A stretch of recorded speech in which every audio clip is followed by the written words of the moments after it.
Praise the Lord. आप सभी को जय मसीह की। खुदावन यीशु के पाक जिंदा जलाली और कुदूस नाम में आप सभी को सलाम। परमेश्वर के वचन को पढ़ने के बाद यदि हमारा सवाल नहीं निकलता तो मुझे लगता है कि हम परमेश्वर के वचन को ध्यान से नहीं पढ़ रहे। कुछ लोग कहते हैं कि सवाल और जवाब करना अच्छी बात नहीं है, आप शक कर रहे हो, लेकिन मैं आपको बताना चाहता हूँ ये ठीक नहीं है, ये गलत है। जब आप परमेश्वर का वचन सुनते हो और जब आप उसे पढ़ते हो और अगर आपका सवाल निकलता है तो ये साइन है कि आपने उसे बहुत ध्यान से सुना और पढ़ा है। आप जानते होंगे गॉस्पल्स में यीशु मसीह के पास बहुत लोग आके सवाल करते थे कि आप ये काम किस अधिकार से कर रहे हो, व्यवस्था की मुख्य आज्ञा क्या है, अनंत जीवन पाने के लिए मैं क्या करूं। ऐसे न्यूमरस क्वेश्चंस लोगों ने पूछे और यीशु मसीह ने उन्हें उत्तर भी दिया। सो मेरे भाइयों मेरी बहनों, याद रखिए जब वचन आप पढ़ते हैं तो आपके अंदर एक सवाल आना चाहिए कि ये क्या है। अदरवाइज़ आप बाइबल को एक कॉमिक्स की तरह शायद पढ़ रहे हो। मैं क्यों आपको क्वेश्चन और आंसर्स जो मैंने ये मीटिंग स्टार्ट की है, लगभग हम 48 क्वेश्चन को पूछने वाले हैं। 48 क्वेश्चंस ये मैं इसलिए आपको देता हूँ ताकि आप बाइबल को बारीकी से पढ़ें और समझ पाएँ। और सवाल निकलना और सवाल पूछना कोई पाप नहीं है, ये तो हम उन्नति कर रहे हैं, इसीलिए हमारे अंदर ये बात आ रही है।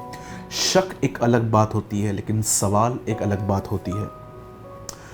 इससे पहले मैंने आपके साथ एक 47 क्वेश्चन मैंने आपसे शेयर किया था, जिसमें मैंने आपको एक सवाल दिया था कि यीशु के चेले प्रार्थना क्यों नहीं कर पाए।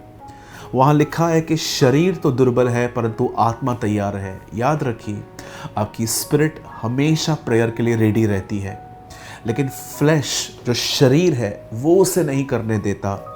आपने देखा होगा कई बार जब हम बहुत खाते हैं, बहुत पीते हैं तो हमें नींद आती है, शरीर हम पे हावी हो जाता है क्योंकि ये उसकी ज़रूरत है। यही कारण था कि वो दुआ नहीं कर पाए क्योंकि उनका शरीर उनके ऊपर हावी था। इसलिए मैं बहुतों को हमेशा कहता हूँ कि यीशु ने कहा जो कोई अपना इनकार करे वही मेरा चेला है। सो मेरे भाइयों मेरी बहनों, इनकार करना खुद के हाथ में नहीं है, इससे परमेश्वर के अनुग्रह से वश में करना है। मैं आप में से हर एक को कहना चाहता हूँ, सुस्ती से दोस्ती न करें, ये आपकी दुश्मन है। हाँ, अकॉर्डिंग टू हमारा जो शरीर है उसे हमें 6-8 घंटे की नींद देनी है, ये ज़रूरी है। यीशु भी बोट में सोया था। इवन बाइबल से इसके अपने धरोहर की रक्षा कर, लेकिन फिर भी अगर आप नींद पूरी कर चुके हो और उसके बाद भी आपसे बाइबल नहीं पढ़ी जाती, दुआ नहीं करी जाती, तो मैं आपको कहना चाहता हूँ आपका शरीर आप पे हावी है। ये 47 क्वेश्चन का आंसर था। अब आइए मैं आपके सामने 48 क्वेश्चन रखने से पहले एक ब्लेस्ड अनाउंसमेंट करना चाहता हूँ। आप जानते होंगे कि हम हफ्ते में 3 बार जूम पे मिलते हैं, Tuesday, Friday, Sunday, same time 7 to 8:30। और जो लोग वहाँ पर मीटिंग अटेंड करते हैं हम उनसे कहते हैं कि जो कुछ आप सीख रहे हो उसके नोट्स बनाइए। नोट्स का मतलब होता है एक कॉपी, एक नोटबुक पे लिख देना कि आपने जो क्या लर्न किया। और जब वो नोट्स हमारी दी हुई तारीख पर आप हमें भेजते हैं तो हम आपको डिसाइपलशिप मीटिंग में आने का मौका देते हैं, जहाँ पर हम चेला बनने की एक विशेष शिक्षा देते हैं। मैं ये अनाउंसमेंट इसलिए कर रहा हूँ क्योंकि आप में से बहुतों ने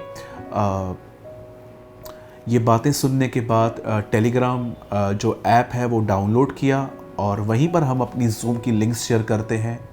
तो आप में से कुछ लोग की कंप्लेंट्स थी कि आपका टेलीग्राम वर्क नहीं कर रहा, आपको कभी कभी लिंक शो नहीं होती, या तो आपका फ़ोन उसे कैरी नहीं कर रहा, उसे उठा नहीं पा रहा, उसके जो भी उसकी मेमोरी है। तो हमने डिसाइड किया है अगर आप ऑलरेडी टेलीग्राम पर हैं और आपको लिंक्स वहाँ दिख रही हैं तो ये अनाउंसमेंट आपके लिए नहीं है। लेकिन जिनके फ़ोन में टेलीग्राम ऐप सपोर्ट नहीं कर रहा, आप हमें इस नंबर पे 9822170886 इस समय आपकी स्क्रीन पर है, आप इस नंबर पे हमें व्हाट्सएप करें अपना नाम और आपके शहर का नाम लिखकर, और हम आपको अपने ग्रुप में, चर्च के ग्रुप में जो बहनों के लिए अलग और भाइयों के लिए अलग है, हम उसमें आपको ऐड कर देंगे ताकि आपको सारी लिंक्स वहाँ पर मिलती रहें जूम के रिगार्डिंग। और याद रखिए, अब जो मैं आपसे क्वेश्चन पूछ रहा हूँ उसका नंबर अलग है, लेकिन ये नंबर अलग था, मिक्स ना हो जाए इसलिए मैं आपको क्लियर कर रहा हूँ। और अगर आपका सवाल है कि इतने नंबर्स क्यों हैं हमारी मिनिस्ट्री में, तो परमेश्वर के अनुग्रह से खुदा ने हमें एक अच्छी फॉलोइंग दी है और इतना डाटा एक फ़ोन में हम नहीं रख पाते हैं, इसलिए हमने मिनिस्ट्री को इस तरह बांटा है। आई होप आप समझते होंगे। आइए मैं आपके सामने 48 क्वेश्चन रखने से पहले जस्ट ये कहना चाहता हूँ, यदि आप पहली बार हमें इस सवाल का उत्तर भेज रहे हैं तो ये आपको अपना नाम और अपने शहर का नाम ज़रूर लिखना है। आपको उत्तर वॉइस मेल में, वॉइस नोट में रिकॉर्ड करके नहीं, पेपर पे लिख के या तो डायरेक्ट फ़ोन पे टाइप करके आपको भेजना है। और आपको आंसर्स जो हैं वो ट्यूसडे नाइट तक देने हैं। वेडनेसडे को आपका आंसर वैलिड नहीं होगा। और कुछ लोग बहुत पुराने क्वेश्चंस के आंसर अब दे रहे हैं, ऐसा भी नहीं होगा। जो वीक में जो क्वेश्चन आता है आपको उसी का आंसर करना है, उससे पहले वाले के बिल्कुल भी नहीं, क्योंकि हम इतना फाइंड नहीं कर पाएंगे कि वो इमेज कहाँ पड़ी है, उसको निकाल के आपको भेजना। अब आइए मैं आपके सामने पहले होमवर्क रख देता हूँ। आपका होमवर्क है इस हफ्ते में उत्पत्ति का 3 अध्याय 1 से लेके 13 तक, पैदाइश जेनेसिस चैप्टर 3 1 to 13। जब आप इसे पढ़ेंगे तो आपको पता चलेगा कि कैसे आदम और हवा बहकाए गए। और ये पूरा पढ़ने के बाद मेरा सवाल अब ये है, आप जानते होंगे ओल्ड टेस्टामेंट में जब शैतान अय्यूब के घर को ख़त्म करने की कोशिश कर रहा था तो उसने प्रभु से कहा कि मैं कैसे इसे मारूं, कैसे ख़त्म करूं, क्योंकि तूने एक सर्किल, एक बाड़ा बांधा है, सुरक्षा दी है। परमेश्वर ने अय्यूब के परिवार के ऊपर, घर के ऊपर एक बाड़ा बांधा था, लेकिन क्यों परमेश्वर ने अदन की वाटिका में कोई बाउंड्री नहीं रखी और परमेश्वर ने अलाउ किया कि शैतान वहाँ जाए और उसके बच्चों को बहकाए?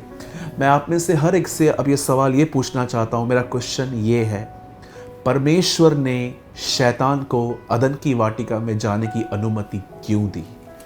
क्या कारण था उसके पीछे? आपको इसका उत्तर ढूंढना है और ट्यूसडे तक देना है। बंद करने से पहले मैं एक चीज़ और आपको कहना चाहता हूँ कि अगर आप चाहते हैं कि हम क्वेश्चन आंसर्स कंटिन्यू करें, इससे आपकी उन्नति हो रही है, तो हमें कमेंट करके ज़रूर बताएं। आपका कमेंट हमें हमेशा इनकरेज करता है।